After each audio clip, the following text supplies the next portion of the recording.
Alright, so I thought I'd do a little walkthrough of the new Apple TV. So here's the setup that I've currently got. I've got a MacBook Pro on a wireless network. I've got a lovely Philips HD TV.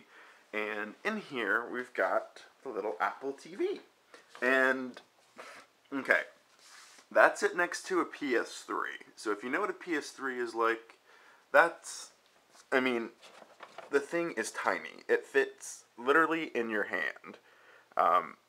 It's got a power connection, HDMI, Ethernet, and a USB port that they say is for service. It won't be long until somebody hacks that and gives us something delicious. But, okay, so it's basically on a screensaver mode. It's showing nice little beautiful pictures that come preloaded. Comes with a nice little Apple remote, which is actually taller than the Apple TV is depth-wise, which is pretty funny. I was initially worried about the streaming, because it's streaming only. There's no onboard storage for the Apple TV, so you don't need to stare at the screen. Stare at my pretty mug. Well, there is onboard storage, but there's no syncing. There's 8 gigabytes worth of space. That includes, obviously, the operating system, which is a modified version of iOS. So if you have an iPhone or an iPod Touch or an iPad, it's running the same basic software, but with a completely different front end. They've already jailbroken the Apple TV. Problem is, it doesn't include a launcher. So you can install iOS apps on it, but there's no way to run them, per se. There's no launcher. So there's definitely a capability there for Apple to put on some apps, a couple of apps that I think would greatly enhance its selling capability. It already has Netflix instantly, which is great. I have Netflix instantly for PS3. It requires a CD, which apparently after this week it won't. This week they're rolling out a native Netflix app for the PS3, which will be pretty nice. But the Apple TV is one of the greatest ways, in my opinion, to browse Netflix. One is because of how it's graphically arranged. It's very picture-oriented when you're going through your instant queue. You're able to kind of quickly go back and forth, which I'll show you some navigation bits. And then there's the ability to use an iPhone, an iPod Touch, or an iPad as a remote.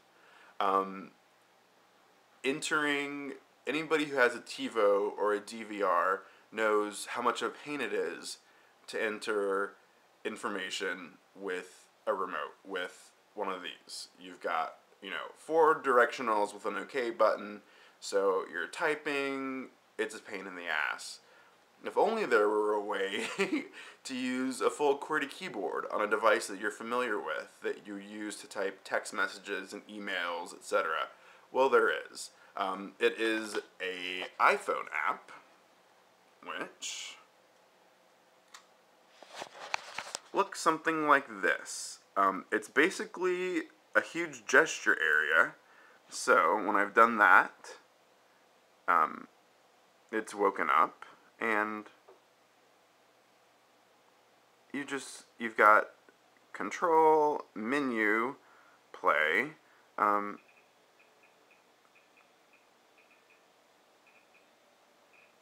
come on, that's pretty hardcore. Let's see, maybe let's go back to Netflix. Close that a little bit. Search, and then so it pops up a little QWERTY keyboard, and so, what do I know? Okay, I know Serenity. And so it pops up in real time options. So If I just do the first 4 letters, I've got Serenity, Serendipity, Only Human, all of these cool things. So if I hit return, it'll bring me back to this, so I can gesture through again. Let's do, I'm actually planning on watching Serenity tonight with friends. So it gives you this really cool interface. It gives you more like this. Oops.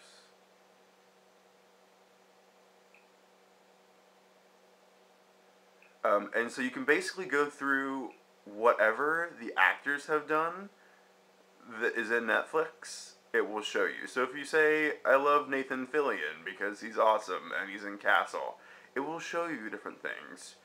Chiwetel Ejiofor, I cannot pronounce his name, it's awful.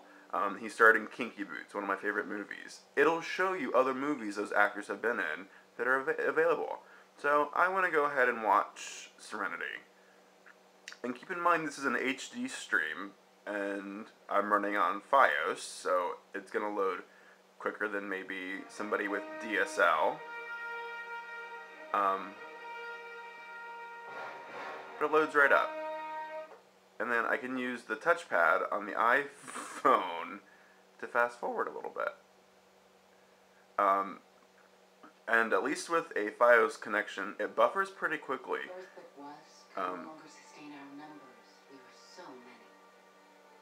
The opening scenes of Serenity. We found a new solar system. Dozens of planets and hundreds of moons. Alright, so, and that's an HD stream, and that loaded pretty quickly. My main complaint with this is that it doesn't actually, or at least I haven't found, where it shows you that the movies that you're watching are available in HD. It's not going to be HD like a Blu-ray HD. Think of it maybe as broadcast TV quality HD, but it's nice. It's definitely, it's like watching it on an upconverted DVD player. So super cool. Like I said, there's no syncing, so if you, like I had my MacBook Pro open, I can stream stuff. It'll say computers, Matthew's library, so I can stream stuff like music. Let's stream, I've got the Lexus LFA commercial on here. I think it's brilliant.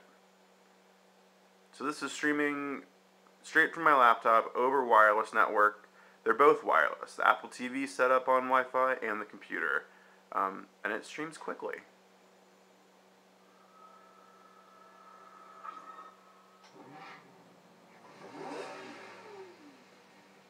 We gave it the power of a supercar.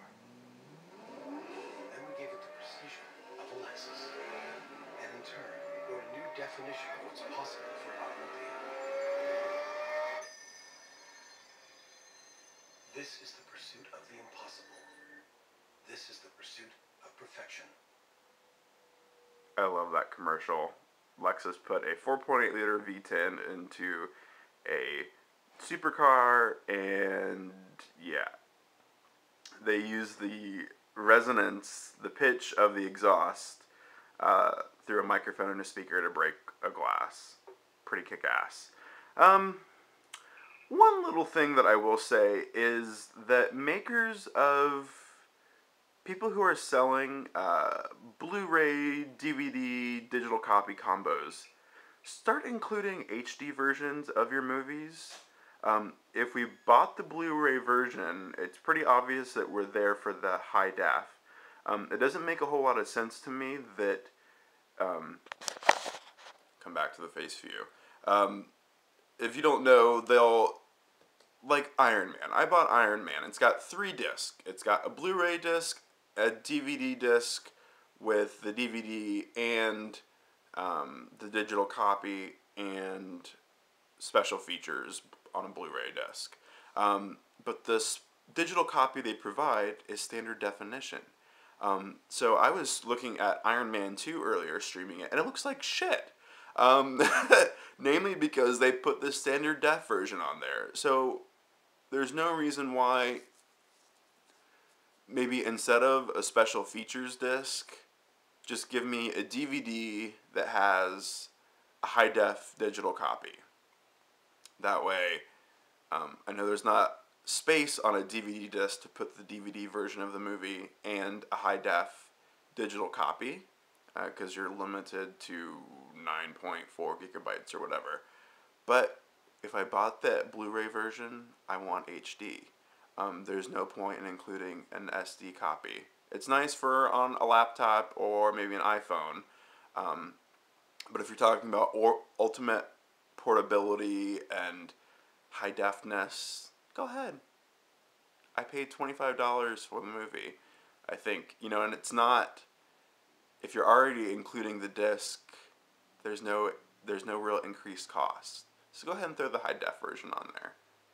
We'd appreciate it. But like I said, I'm completely enamored with the Apple TV. It's, I, on 2 different occasions, tried the older model, the hard drive model. Syncing really wasn't an optimal.